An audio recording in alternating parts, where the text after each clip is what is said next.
అందరికీ నమస్కారం. ఇప్పుడు మణిద్వీప వర్ణన రెండవ భాగం. ఈ మరకతమణి ప్రాకారం దాటగా వచ్చేది ప్రవాళ ప్రాకారం.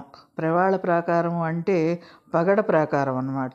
ఎర్రని కుంకుమ రంగు గల ఈ ప్రాకారము 100 యోజనాల పొడవు, 100 యోజనాల వెడల్పు కలిగి ఉంటుంది. ఈ ప్రాకారం మధ్యలో గల ప్రదేశాలు, భవనాలు అన్నీ కూడా పగడమయాలే. పంచమహాభూతాలకు అధికారులైన హృల్లేఖ, గగన, రక్ష, కరాళిక, మహోత్సుష్మ మొదలగు వారు ఈ ప్రాకారం మధ్య భాగంలో పంచభూతాల కాంతితో ప్రకాశిస్తూ ఉంటారు. వీరు భూషణ, ఆజ్య అలంకారాలతో పాశాంకుశ, వరాభీతి ఆయుధములు ధరించి యవ్వన గర్వంతో శ్రీ భువనేశ్వరి మాత సదృశ స్వరూపాలతో ప్రకాశిస్తూ ఉంటారు. ఈ ప్రవాళ ప్రాకారం దాటగా వచ్చేది నవరత్న ప్రాకారం. ఇది చాలా విశాలమైంది. ఈ ప్రాకారం నందుగల సరోవరములు, మందిరములు అన్నీ నవరత్నమయములేనండి.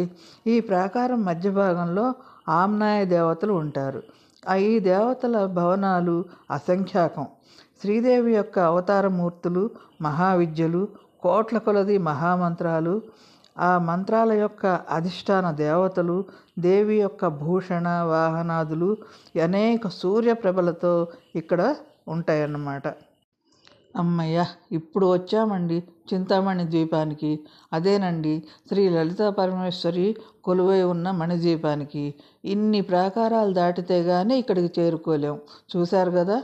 ఇప్పుడు చింతామణి ద్వీపాన్ని గురించి వివరిస్తాను.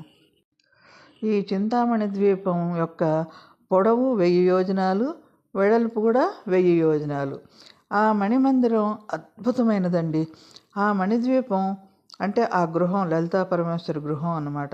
నవావరణలతో, నవరత్న మణుల తేజోకాంతులతో, నవవిధ ప్రాకారాలతో నిర్మింపబడింది. మణులలోకెల్లా ఎంతో గొప్పదైనది చింతామణి.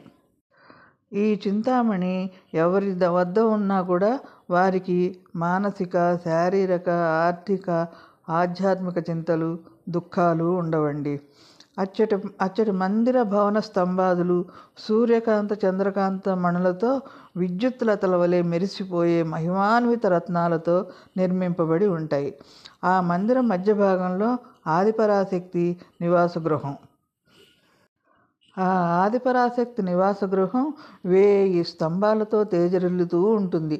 దానికి 4 వైపులా శృంగార, ముక్తి, జ్ఞాన, ఏకాంత మండపాలన్నీ రత్నములతో అలంకరింపబడి వివిధ పరిమళ సువాసనలతో ఉంటాయి. ఆ మండపాలకు సమీపమున కాశ్మీర, మల్లిక, కుందనవనాలు కలవు. అచ్చట కస్తూరి సువాసనలు గుబాళిస్తూ ఉంటాయి. ఈ వనాల సమీపంలో రత్న సోపానాలతో, భ్రమరనాదాల పులకింతలతో అమృతమయమైన రసధారలను ప్రవహింపజేసే మహాపద్మవనం ఉందండి. దాని మధుర వాసనలతో ఆ ద్వీపమంతా సువాసనమయంగా ఉంటుంది. శృంగార మండప సభా మధ్య ప్రదేశంలో కైవల్యం అను సింహాసనంపై శ్రీ లలితా పరమేశ్వరి కొలువై ఉంటుంది. అచ్చట అనేక మంది పరివార దేవతలు, నవచక్రాధిష్టాన దేవతలు, ముద్రాశక్తులు, అణిమాజష్ట సిద్ధులు, సప్తమాతృకలు, చతుష్షష్టి కోటి యోగిని గణాలు, నిత్య షోడశి దేవతలు, సర్వప్రాణకోటికి ఆధారభూతులైన పంచభూతాలు, అష్టదిక్కులు, దిక్పాలకులు, జలరాశులు, పుణ్యనదీ నదాలు, పుణ్యగిరులు, కల్పవృక్షాలు మొదలు కదంబ వృక్షాల వరకు గల అనేక తరులు, చెట్లు, సురలు, యక్ష, రాక్షస, పన్నగ, నాగ, ఉరగ, అప్సరసలు, భూసురోత్తమ, సురోత్తమ, నరోత్తమ,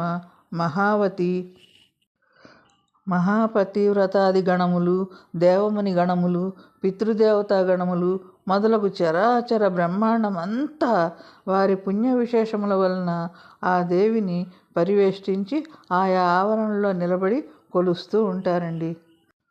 వసిన్యాది వాగ్దేవతలైన వసిని, కామేశ్వరి, మోదిని, విమల, అరుణ, జయిని, సర్వేశ్వరి, కౌలిని నిరంతరం ఆమెను పరివేష్టించి ఉంటారు. వారికి ఆ జననితో ఎక్కువ అనుబంధం ఉంది. దానికి కారణం వారు ఆ జనని చుట్టూ నివసిస్తూ ఆ అమ్మ యొక్క పరిచర్యలు చేస్తూ ఆ జనని యొక్క ఆజ్ఞలను పాటిస్తూ ఉంటారు.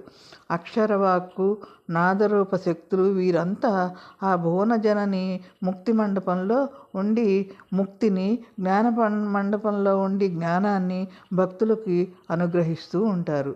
జగదాంబ ఏకాంత మండపంలో ఉండి మంత్రిణులతో కలిసి విశ్వకార్యాలను పరిశీలిస్తూ స్వయంగా జగద్రక్షణ భారం వహిస్తుంది.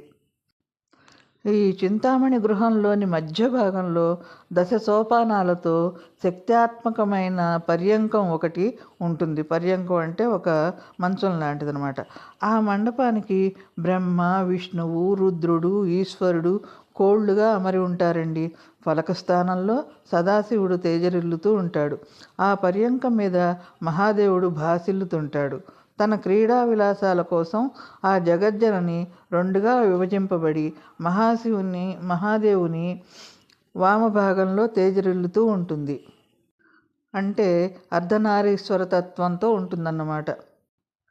ఆ మహాదేవుడు అతి సౌందర్యంతో, పంచవదనాలతో, మణిభూషణాది అలంకారాలతో, అతి శీతలత్వంతో శుద్ధ స్ఫటికంలా ప్రకాశిస్తుంటాడు. ఆ మహాశివుడే అట్లా ప్రకాశిస్తుంటే ఆ అమ్మవారు ఎట్లా ఉందో చూడండి.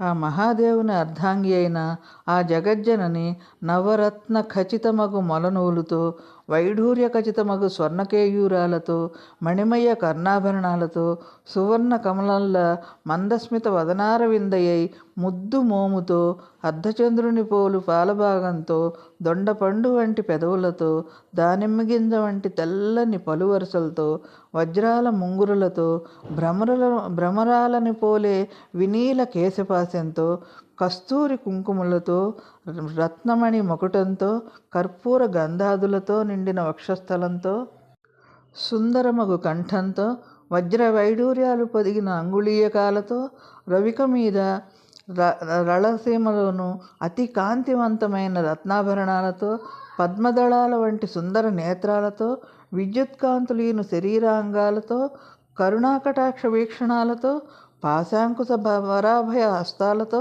వర్ణనాతీతమగు శరీర కాంతితో శోభాయమానంగా భాసిల్లుతూ ఉంటుంది ఆ లలితా పరమేశ్వరి. ఆమె కిరుపార్శ్వాలలో అంటే 2 పక్కల నవనిధులుంటాయండి.